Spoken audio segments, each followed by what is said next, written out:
Good morning. आज हम लोग जीएस पेपर 1 और 2 के बारे में चर्चा करेंगे। तो आज सबसे पहले सिलेबस की चर्चा कर लेते हैं ना। जनरल स्टडीज़, आज जो जनरल स्टडीज़ है इसमें मैं दो तरह की बातें करूँगा। सबसे पहले तो मेंस की बातें होगी और मेंस की बातों के साथ साथ प्री की भी बातें कर लूँगा। देखिए, एक चीज़ है जो ध्यान देने की ज़रूरत है कि प्री और मेंस, प्री और जो मेंस का जो एग्ज़ाम होता है, प्री और मेन का जो एग्ज़ाम होता है, ये दोनों अलग अलग तैयारी करना इसका समझदारी नहीं है। ठीक है ना। जो लोग मेंस की तैयारी करते हैं उनका प्री का मैक्सिमम सेक्शन कवर हो जाता है, और जो लोग प्री की तैयारी कर रहे हैं, अगर वो प्री के साथ साथ अगर प्रॉपर वे में ध्यान दें तो मेंस के बड़े सेक्शंस को तैयार कर लेंगे। और प्री और मेंस दोनों तैयार रहेगा तो एग्ज़ामिनेशन जो है वो काफ़ी इजी हो जाएगा। सबसे पहले तो वैसे स्टूडेंट्स जिनका मन नहीं है पब्लिक सर्विस करने का, वो इसमें ना आए तो अच्छा है। जो लोग चाहते हैं सोसाइटी की सेवा करना और भाई किसी भी तरह के कट्टरपंथ से एकदम अपने आप को दूर रख सकते हैं, ये सेवा उन्हीं के लिए है। भाई, आप सोसाइटी की सेवा जो है कैसे कर सकते हैं? सोसाइटी की समस्याओं को समझ के उसका निराकरण कर सकते हैं। तो चलिए, पहले मैं सिलेबस के ऊपर आता हूँ, फिर और बातें होती रहेगी।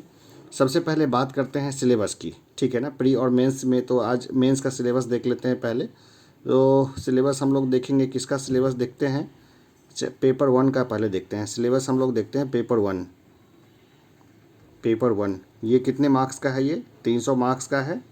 कितने क्वेश्चन पूछे जाएंगे? चलिए, क्वेश्चंस को छोड़िए, कितने क्वेश्चन पूछे जाएंगे। आपको 8 क्वेश्चंस का जवाब देना है, ठीक है। मैं अंत में बता दूंगा, और एक दो मॉडल होगा तो वो भी बताऊंगा। अभी नहीं तो अगर वीडियो लंबा खिंच गया तो अगले वीडियो में बताऊंगा। 8 क्वेश्चन का आपको जवाब लिखना है। और क्वेश्चंस कितने रहते हैं इसमें? तो देखिए, कई बार होता है ना, 5 क्वेश्चन तो पहले सेक्शन में रहेगा और 4 क्वेश्चन सेकेंड सेक्शंस में और 4 क्वेश्चन फिर लास्ट के सेक्शंस में। नहीं तो कई बार 6 भी होता है, ठीक है ना। तो इसमें नहीं पड़े, क्योंकि अगर थोड़ा बहुत भी बदलाव आ जाएगा तो आपको लगेगा अरे ये क्या हो गया। बस ये समझिए कि 8 क्वेश्चन का जवाब आपको लिखना है, और 8 क्वेश्चन जो जवाब लिखना होगा आपको, ठीक है। उस 8 क्वेश्चंस को ऐसे ही वाइट पेजेस में लिखना होगा, जवाब वाइट पेज में आपको लिखना होगा। और इसमें आप कोशिश करिए कि एक क्वेश्चन है उसका जवाब 4 से 4.5 पेज में आपको देने का। भाई, इतना तो कंटेंट आपके पास होना चाहिए। अगर इतना कंटेंट आपके पास नहीं है, इतना आपको ध्यान नहीं है, तो आप 1 से 2 पेज में भी आप लिख के निकल जाइए, लेकिन फालतू का पचरा रामायण उल्टा सीधा कुछ मत लिखिए। उल्टा सीधा कुछ लिखिएगा तो एग्जामिनर के ऊपर में काफ़ी गलत प्रभाव पड़ेगा। जितना आता है उतना ही लिखिए, अगर किसी कारण से तैयार नहीं है तो वैसे कंडीशन में। तो देखिए, सबसे पहले पेपर 1 की बात हम लोग करें तो पेपर 1 में जो हमारा सिलेबस है, ठीक है ना, उसमें 3 पार्ट है उसका। एक है, हम देखें, भारत का आधुनिक इतिहास और संस्कृति। भारत का आधुनिक इतिहास एवं संस्कृति। ये जो लोग इंग्लिश मीडियम के हैं और उनके लिए भी मैं लिख देता हूँ, modern history of India. Modern history of India and Indian culture. And Indian culture, ठीक है। ये काफ़ी बढ़िया है, कंटेंट पढ़ने में भी काफ़ी बढ़िया है। और यहाँ पर एक चीज़ देखिए, आप अगर प्री अगर दे रहे हैं ना, अगर कोई प्री दे रहा हो या प्री अगर आपने दिया होगा, तो आप यहाँ से देखेंगे कि मॉडर्न हिस्ट्री ऑफ इंडिया से आपके बहुत सारे क्वेश्चन पूछे जाते हैं। हिस्ट्री जो है ना, एकदम गेम चेंजर सब्जेक्ट है बीपीएससी प्री में।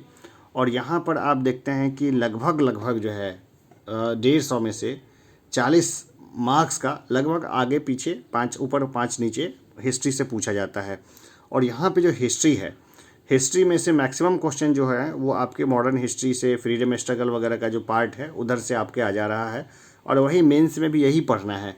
तो भाई, 1 टाइम इसको तैयार किया जा सकता है, एक समय में इसको तैयार कर लीजिए, ये आपके प्री में भी मदद देगा और मेंस में तो आपको मदद देगा ही। इसके जो प्री के जो पॉइंट्स होंगे, डीपर जो फैक्चुअल पॉइंट्स होंगे, वो मेंस में आपके बहुत काम देंगे। बहुत सारा डेटा है, जैसे कि कई सारा डेटा क्या बताऊं मैं, जैसे कि चंपारण है, जैसे चंपारण मूवमेंट है, यहाँ से उठाइए, इंडियन फ्रीडम स्ट्रगल का पार्ट है, मॉडर्न हिस्ट्री ऑफ इंडिया भी यही है। चंपारण मूवमेंट से आप उठाइएगा तो गांधी जी के का जिसने मजिस्ट्रेट, जिसने गांधी जी को अभिवादन किया था, उसका नाम क्या था, साथ में कौन कौन लोग थे जो उनके साथ साथ चंपारण में चले थे, और उसमें से ऐसे कौन से लोग थे, प्रमुख व्यक्ति जो वहाँ पे नहीं शामिल थे, या उस चंपारण सत्याग्रह का विरोध किन प्रमुख हस्तियों ने किया था, सपोर्ट किन्होंने किया था। अगर ये सब थोड़ा सा अगर आप यहाँ से पढ़ लेते हैं, यहाँ से इस जगह से, तो प्री में तो आपका बहुत फ़ायदा देगा ही देगा, साथ में आपका मेंस का क्वेश्चन भी तैयार होता रहेगा। उसी तरह हम देखते हैं जैसे कि एजुकेशनल डेवलपमेंट वगैरह है बिहार में या इंडिया में किस तरह से हुआ, तो ये सब यहाँ से तैयार किया जा सकता है, ठीक है ना। तो भारत का आधुनिक इतिहास एवं संस्कृति, modern history of India and culture, beneficial है दोनों के लिए। किसके लिए? प्री के लिए एज वेल एज मेंस के लिए, दोनों के लिए बहुत बढ़िया है। तो प्री और मेंस की तैयारी अलग अलग तो होती नहीं है, एक साथ करिए। फिर हम लोग दूसरे चीज़ों पे आए। दूसरा हम देखते हैं, दूसरा हमारे पास एक और है, राष्ट्रीय एवं अंतर्राष्ट्रीय महत्व का वर्तमान घटना चक्र, यही होगा। राष्ट्रीय, थोड़ा याद करके मैं लिख रहा हूँ, राष्ट्रीय एवं अंतर्राष्ट्रीय,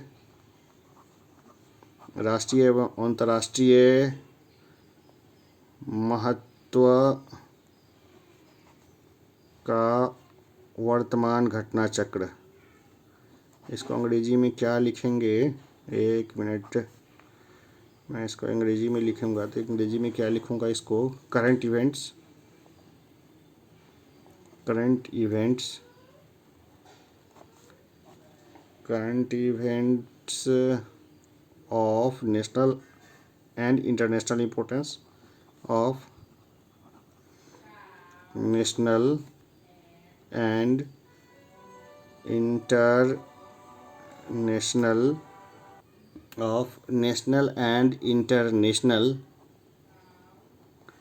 इम्पोर्टेंस, ठीक है ना, इम्पोर्टेंस। अब हम लोग इसके ऊपर बात कर लेते हैं। राष्ट्रीय एवं अंतर्राष्ट्रीय महत्व का वर्तमान घटना चक्र, current events of national and international importance. देखिए, इसकी तैयारी के लिए मैं एक बात बोलूँगा, कभी भी वन लाइन के फेवर में ना रहें। कि बहुत सारे लोग क्या करते हैं ना कि वन लाइनर को घोटते हैं, प्री में शायद ये तुक्का उनका थोड़ा सा लग जाए, कई बार नहीं भी लगता है प्री में तुक्का। लेकिन मैं एक ऐसा चीज़ बताऊंगा जो आपके प्री मेंस दोनों में काफ़ी महत्व का रहेगा। वो ये है कि एक मैगजीन को पकड़ें, प्रतियोगिता दर्पण पकड़ लें या दृष्टि मैगजीन को पकड़ लें, कोई एक मैगजीन, साल भर तक उसके सारे अंक लें, पूरे 12 इशू लें, और उसको जो है ना, उसमें जितनी भी चीज़ें आती है, जितनी भी उसमें जो आर्टिकल्स हैं ये लिखे हुए या समसामयिक लेख हैं, ये सब है, उसको एक बार देख जाएं, उसको एक बार पढ़ते रहें।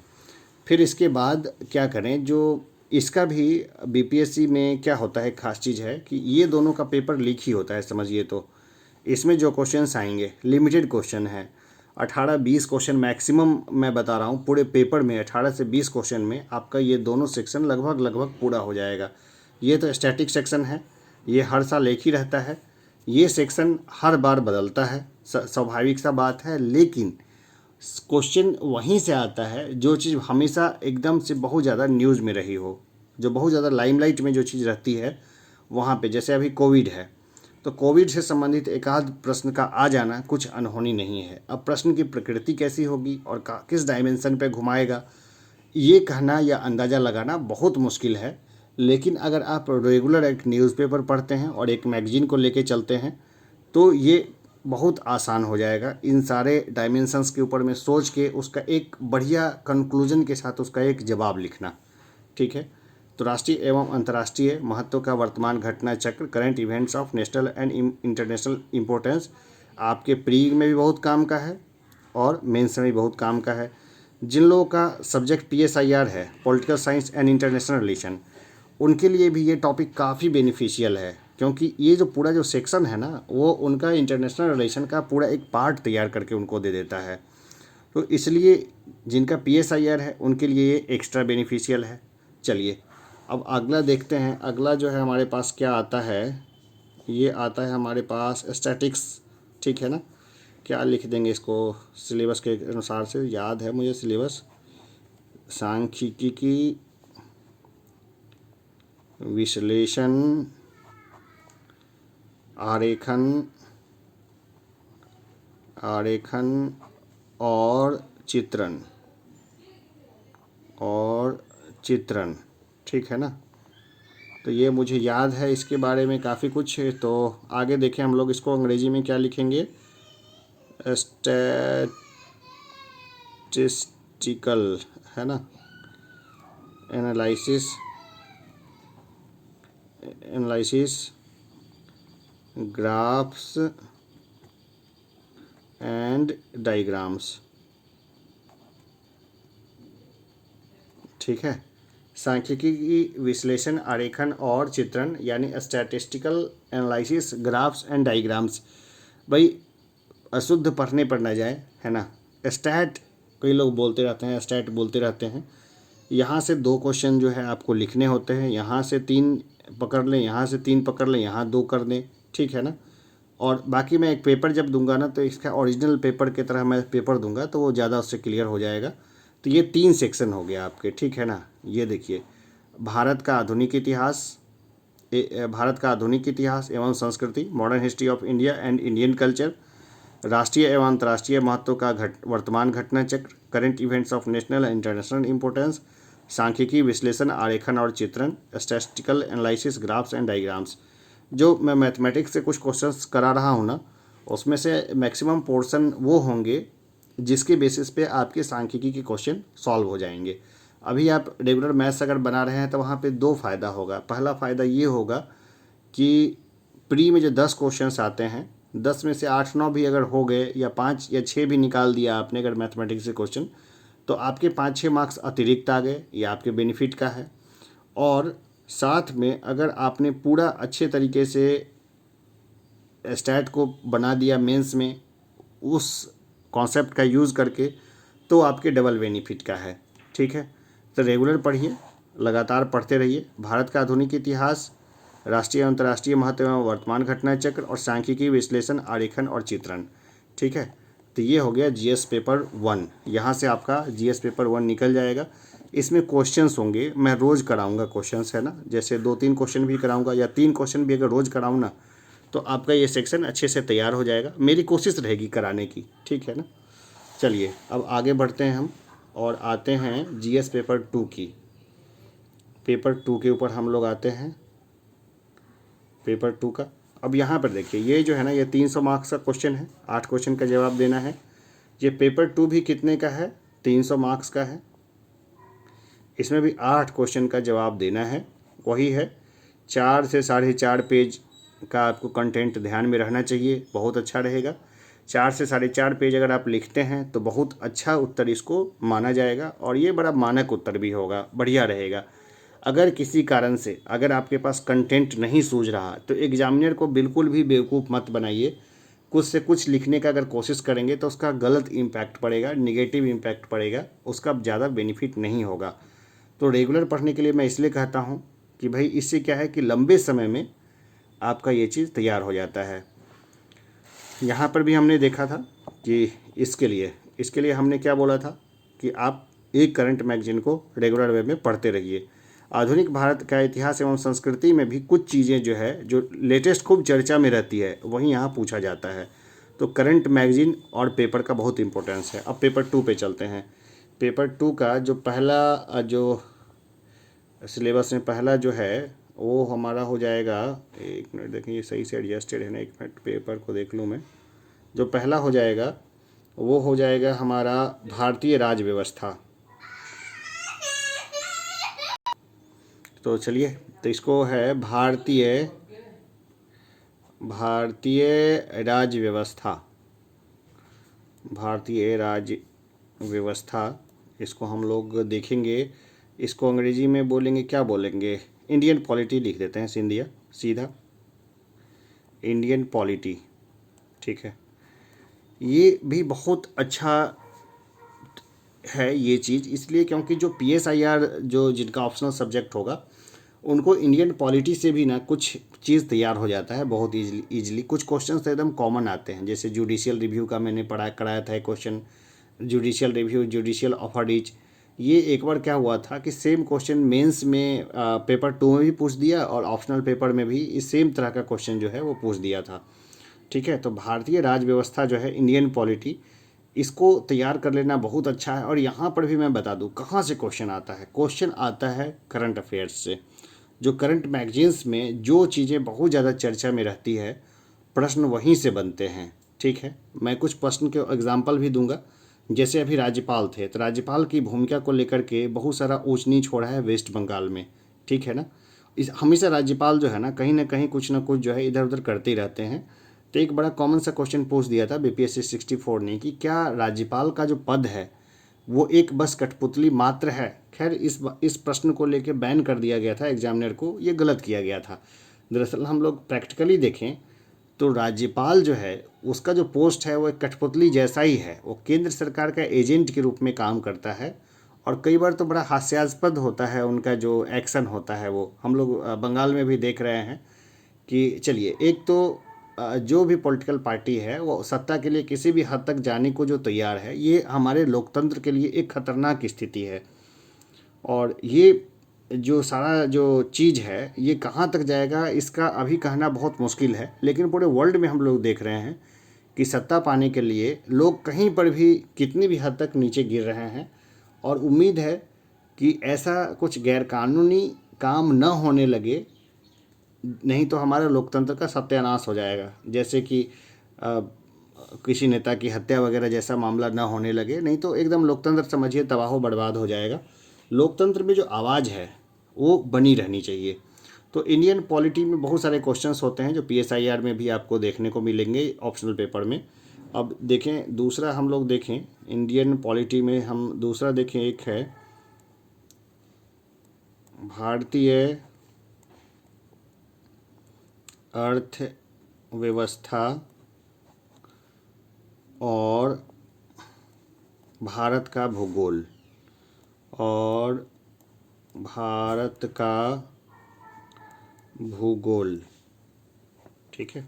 इसको हम लोग देखें इंडियन इकोनॉमी एंड ज्योग्राफी, ज़्यादा अच्छा रहेगा। Indian economy and geography. देखिए इसमें क्या चीज़ है कि क्वेश्चन जो है आपने देखा था अभी कि क्वेश्चन जो है GS 1 में तीनों सेक्शन से प्री में भी आ रहा है।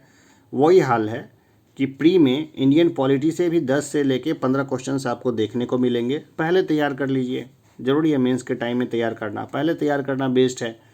अरे नहीं तैयार किए हुए हैं तो अब तैयार कर लीजिए। दूसरा है इंडियन इकोनॉमी एंड ज्योग्राफी, भारतीय अर्थव्यवस्था और भारत का भूगोल।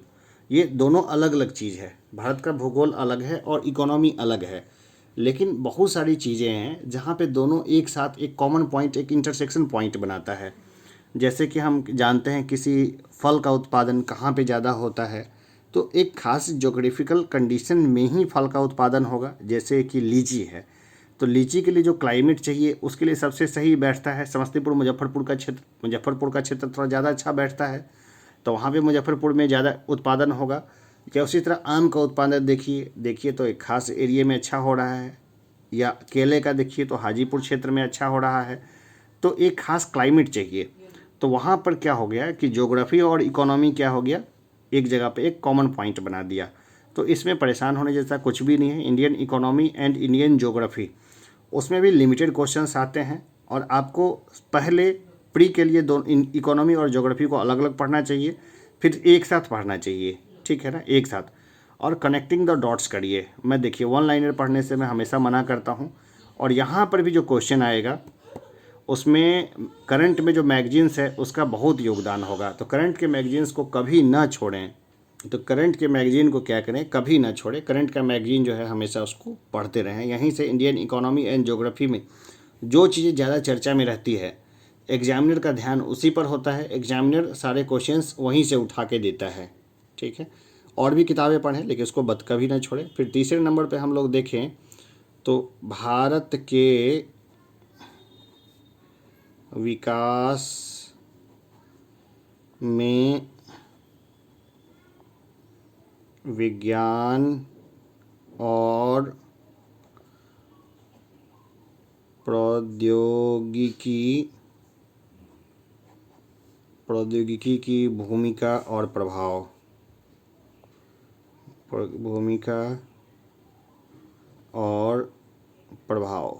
ठीक है, इसको अंग्रेजी में भी कर देते हैं, कई लोग अंग्रेजी मीडियम के भी देख रहे हैं, कम से कम यहाँ तो उनको बेनिफिट होना चाहिए। The role and impact of science and technology in the development of India. देखिए, एक चीज़ जान लीजिए, पहले मेरी बात थोड़ी सी बुरी लग जाए, लेकिन जो हमारा देश है यहाँ पे साइंस एंड टेक्नोलॉजी के कारण ही यहाँ डेवलपमेंट हुआ है, ना कि किसी रिलीजन के कारण। किसी अगर रिलीजन का अगर उभार होता है तो वहाँ से हम ये नहीं मान लेंगे कि उससे हमारे देश का भला हो जाएगा। इसलिए कभी भी धार्मिक कट्टरता को ना फैलने दें, और धार्मिक कट्टरता से हमेशा पूरी सोशल डिस्टेंसिंग बना के रखें। हिंदू मुस्लिम इश्यूज़ ये सब फालतू के इश्यूज़ हैं, साइंस एंड टेक्नोलॉजी पे ध्यान देने की ज़रूरत है। साइंस एंड टेक्नोलॉजी में भी जैसे कि सोलर सेल हो गया, सोलर प्लेट्स हो गया, ये सब खूब चर्चा में रहती है। या इसी तरह जैसे कोविड का टीका हो गया, ये भी खूब चर्चा में है, एकदम रिसेंट में है। तो आपदा प्रबंधन से संबंधित क्वेश्चन भी इसी सेक्शन में आते हैं, पेपर 2 में आते हैं। तो जैसे बिहार का बाढ़ हो गया या बिहार की कृषि संबंधित कोई क्वेश्चन आ गया तो यहीं से वो क्वेश्चन आता है। तो इस पेपर के लिए जो मेरी रहेगी राय कि एक तो इकोनॉमिक सर्वे ऑफ बिहार को घोट डालिए, वहाँ से आपको कुछ ऐसा कंटेंट मिल जाएगा जिस कंटेंट का आप यहाँ पे यूज़ कर सकते हैं। प्री में भी आपके बेनिफिट देगा, बहुत बेनिफिट देगा। तो प्री और मेंस जो है दोनों की तैयारी के लिए आपको जो है ये सारे सेक्शंस को अच्छे से तैयार कर लेना चाहिए। ये जनरल स्टडीज़ का पेपर 1 और 2 है। ठीक है, अब इसमें कुछ क्वेश्चंस जो हैं, किस तरह से क्वेश्चंस आएंगे नॉर्मली लोग पूछते हैं, ठीक है ना, किस तरह के क्वेश्चंस आएंगे, किस तरह के क्वेश्चन आएंगे। इसके लिए मैं क्या करूँगा ना कि अलग अलग सेक्शंस का अलग अलग वीडियो बना दूंगा। जैसे भारत का आधुनिक इतिहास एवं संस्कृति है, उसके लिए अलग से एक वीडियो बना दूंगा। 6 वीडियो बनाने की ज़रूरत पड़ेगी, लेकिन उस 6 वीडियो में इतने सारे सवाल मैं दे दूंगा जिसको अगर आप करते हैं तो आपका बहुत बेनिफिट होगा। या फिर मैं उसके लिए एक आंसर राइटिंग का सेक्शन जो है वो चालू करके रखूँगा, रेगुलर बताऊँगा, रोज़ बताऊँगा। ठीक है, अभी किसी को कुछ पूछना है तो मुझे कमेंट बॉक्स में कमेंट करें। मेरा मोबाइल नंबर भी है जो मैं बैनर में लगा दूंगा, तो वहाँ से भी आप मेरे से व्हाट्सएप पे कांटेक्ट कर सकते हैं। मुश्किल होता है हर व्हाट्सएप का जवाब देना या गुड मॉर्निंग गुड आफ्टरनून का जवाब देना, फिर भी मेरी ये कोशिश रहती है कि हर किसी से कांटेक्ट किया जाए और उनकी समस्याओं का समाधान किया जाए। अगर ज़्यादा किसी मसले पे लोग व्हाट्सएप करते हैं तो मैं उस पर एक सेपरेट वीडियो बना देता हूँ। तो अगर आपका कोई जेन्युइन प्रॉब्लम है, तो अगर अर्जेंसी नहीं है तो अपना समस्या को आप वहाँ पे लिख के भेज दें और मैं उसको सॉल्व करूँगा। देखिए, पेपर 1 और पेपर 2 हो गया, GS1 पेपर 1 पेपर 2। हिंदी के लिए एक सेपरेट मैं क्लास लूँगा, तो हिंदी के लिए मैं पूरी बात बताऊँगा। हिंदी में ज़्यादा परेशानी नहीं आती है जो बिहार बोर्ड के स्टूडेंट्स हैं उनको, लेकिन जो CBSE बोर्ड से पढ़े हैं या बिहार के बाहर के स्टूडेंट्स हैं और हिंदी के बारे में जिनकी जानकारी हाथ तंग है, उनको थोड़ी सी समस्या आती है। लेकिन वो भी अगर घुमा फिरा के अगर बस 40 से 50 पेज ही अगर पढ़ पाए ना, 50 पेज अगर पढ़ पाएँ तो उनका हिंदी पूरा हो जाएगा, उनको कोई तकलीफ़ नहीं आएगी। ये 50 पेज उन बच्चों को भी बहुत कॉन्फिडेंस देगा जो स्टूडेंट हिंदी मीडियम से तो हैं, लेकिन अब हिंदी से उनको लगता है कि उनका छूट गया, नाता टूट गया, तो उनके लिए भी ये काफ़ी बेनिफिट देगा। तो 50 पेजेस के नोट्स मैं तैयार कर रहा हूँ। बहुत जल्द मैं इसको जो है यहाँ पर अपने YouTube के माध्यम से सबको उसमें पढ़ाऊँगा भी। 2 या 3 मुश्किल से 5 क्लासेस में वो पूरी कंप्लीट हो जाएगी और उसका जो है PDF वगैरह भी मैं डाल दूँगा ताकि सब लोगों को बहुत आसानी से वो चीज़ क्लियर रहे और एक कॉन्फिडेंस के साथ जो एग्ज़ाम में जाएँ। देखिए, कम ही लोग देखते हैं YouTube, ज़्यादा लोग देखते नहीं हैं, देखते भी हैं तो ज़्यादा सीरियसली नहीं लेते और बहुत कम लोग होते हैं जो कागज़ कलम के साथ यूट्यूब देखते हैं, सीरियसली देखते हैं, और जो लोग सीरियसली पढ़ते हैं उनकी संख्या कुछ पॉइंट के बाद कुछ परसेंटेज में होती है। तो इतने लोग सफल हो जाते हैं एग्जामिनेशंस में, ठीक है ना। तो मेरा भी ध्यान वैसे स्टूडेंट्स पे है जो सफल होना चाहते हैं और सफल होने के लिए अपनी मेहनत को लगाए बैठे हैं। तो चलिए आज के लिए इतना ही, धन्यवाद।